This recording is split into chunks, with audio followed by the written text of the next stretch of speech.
আমাদের অনেক দিনের ইচ্ছা যে গাছের কুমড়ো করে খাওয়া। হ্যাঁ হ্যাঁ তুলে নিল। হ্যাঁ হ্যাঁ হ্যাঁ, দেখতে দেখতেটাই সেটাই তো মেন। দেখা ভিডিও করা এটাই আমার ব্যাপার। আর ছোট অবস্থায় পুঁতেছিলাম গাছগুলো, সেখানে ফল দিচ্ছে। বেগুন হয়েছে কিন্তু বেগুনগুলো তুলে নাও।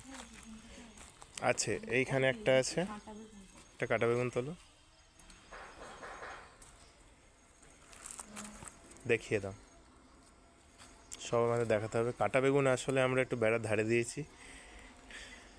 আরে ওই কাঁটা হ্যাঁ, প্রচুর ওইটাও নিয়ে নাও। এটা ছোট দেখে আছে।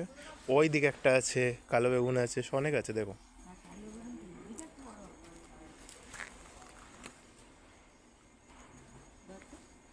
এই দিকটা জানি, আমার এক্সপিরিয়েন্স আছে কাটা বেগুনে।